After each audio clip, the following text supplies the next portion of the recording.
Assalamualaikum warahmatullahi wabarakatuh. Melalui video ini, kami dari kelompok 3 akan memaparkan materi mengenai pendapatan nasional dalam perspektif Islam. Langsung saja ke materinya. Bagian A yaitu pengertian pendapatan nasional. Pendapatan nasional mengandung beberapa pengertian. Pendapatan nasional bisa berarti produk domestik bruto atau PDB, bisa juga berarti produk nasional bruto atau PNB, atau bisa juga national income atau NI. Pendapatan nasional secara khusus ataupun umum biasanya diwakili oleh huruf Y. Pendapatan nasional merupakan jumlah pendapatan yang diterima oleh masyarakat dalam waktu tertentu yang biasanya 1 tahun. Pendapatan nasional juga merupakan suatu tolak ukur yang digunakan untuk memperhitungkan suatu perekonomian negara untuk memperoleh gambaran tentang perekonomian yang sudah dicapai dan nilai pengeluaran yang diproduksi. Selanjutnya bagian B yaitu faktor-faktor yang mempengaruhi pendapatan nasional. Ada 3 faktor yang mempengaruhi pendapatan nasional. Yang pertama yaitu permintaan dan penawaran agregat, yang kedua konsumsi dan tabungan, dan yang ketiga yaitu investasi. Mungkin itu para materi dari saya. Selanjutnya saya persilahkan teman kelompok saya untuk memaparkan materi selanjutnya. Baik, saya akan melanjutkan materi bagian ketiga yaitu C. Konsep pendapatan nasional. Pendapatan nasional merupakan pertama kali dikemukakan oleh Sir William Petty dari Inggris pada tahun 1665. Dalam kalkulasi, ia mengasumsikan pendapatan nasional merupakan total biaya hidup atau konsumsi selama setahun. Namun, pada ekonomi modern, tidak sependapat dengan itu, karena menurut ilmu ekonomi era sekarang, mereka percaya bahwa acuan untuk mengukur aktivitas ekonomi produk nasional bruto. Itu yang pertama, PNB merupakan total nilai produk dan layanan yang dihasilkan oleh masyarakat suatu negara dalam periode tertentu, biasanya setahun. Ia termasuk produk dalam negeri dan barang serta layanan yang berada di luar negeri. Yang kedua, NNP merupakan jumlah barang dan jasa yang diproduksi oleh suatu masyarakat dalam kurun waktu tertentu. Masyarakat tidak tinggal diam menumpuk barang atau layanan. Yang ketiga, merupakan opini yang diterima orang-orang siap digunakan oleh penerimanya. Apapun keputusan yang diambil pemerintah, opini publik juga harus diterima.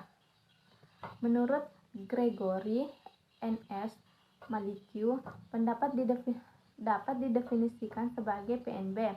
Pendapatan nasional dibedakan menjadi 2 jenis, yaitu yang pertama GBP merupakan nilai barang atau layanan yang dibuat oleh suatu negara dalam periode tertentu, diukur dalam moneter. Yang kedua, PDB merupakan hasil perhitungan nilai jasa dan barang yang diproduksi oleh suatu negara dalam kurun waktu tertentu. Sama halnya dengan teori bahwa peningkatan pendapatan negara akan meningkat impor dan modal. Barang modal dalam jangka panjang akan mempengaruhi investasi dan perusahaan industri akan meningkat impor barang modal. Dalam jangka panjang akan mempengaruhi investasi dan perusahaan industri akan meningkat impor barang modal. Ekspor merupakan salah satu komponen status pendapatan nasional dan merupakan sumber devisa negara. Untuk dapat mengekspor suatu negara harus memiliki ketentuan sebagai berikut. Yang pertama, produk dalam negeri surplus. Yang kedua, ada permintaan produk di luar negeri. Baik, saya persilahkan kepada pemateri selanjutnya. Assalamualaikum warahmatullahi wabarakatuh. Perkenalkan, nama saya Lina Stika. Di sini saya akan menjelaskan yaitu metode perhitungan pendapatan nasional. Terdapat 3 cara atau terdapat 3 metode untuk menghitung pendapatan nasional. Yang pertama ialah metode pendekatan nilai produksi. Cara perhitungan pendapatan negara menggunakan metode pendekatan ini adalah menjumlahkan barang atau jasa yang diproduksi oleh seluruh usaha, baik itu BUMN maupun UMKM pada suatu negara dalam waktu 1 tahun. Kita dapat menghitung pendapatan nasional menggunakan metode produksi, berarti kita harus kalikan semua hasil produksi dengan harga satuannya. Jadi apabila dalam setahun ada 1000 item barang ataupun jasa, maka 1000 barang dan jasa itu dikalikan dengan harga satuannya masing-masing. Kemudian dijumlahkan dan rumusnya ialah Y sama dengan P dikali Q, di mana Y itu merupakan pendapatan nasional, sedangkan P itu adalah jenis barang dan Q adalah harga barang. Jika misalnya barang tersebut terdiri dari 1, 2 ataupun 3 barang, jenis barang misalnya, maka tinggal dikalikan dengan harga masing-masing, kemudian dijumlahkan antara barang 1, 2, dan 3. Dan yang kedua ialah metode pendekatan pendapatan. Ini merupakan suatu pendekatan di mana pendapatan nasional dengan menghitung jumlah pendapatan dari berbagai faktor produksi yang memberi sumbangan terhadap proses produksi. Kemudian cara menghitung pendapatan nasional dengan metode ini yaitu dengan melakukan penjumlahan seluruh penerimaan yang didapat oleh pemilik produksi dalam suatu negara selama 1 tahun. Pendapatan nasional adalah penjumlahan dari upah atau gaji, sewa, bunga, dan keuntungan yang diterima para pemilik faktor produksi. Kemudian pendapatan nasional dihitung menggunakan rumus Y sama dengan W tambah R tambah I tambah P, di mana Y itu merupakan pendapatan nasional, sedangkan W itu ialah upah atau gaji, R itu adalah sewa, I adalah bunga, dan P merupakan profit atau keuntungan.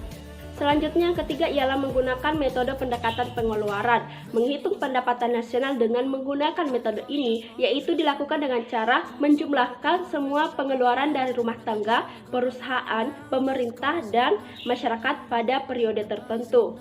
Adapun rumus yang digunakan adalah Y sama dengan C tambah I tambah G ditambah X dikurang M, yaitu konsumsi rumah tangga ditambah dengan investasi ditambah pengeluaran pemerintah kemudian ditambah ekspor yang dikurang dengan impor. Demikian pemaparan dari kelompok kami. Apabila ada kesalahan mohon dimaafkan. Assalamualaikum warahmatullahi wabarakatuh.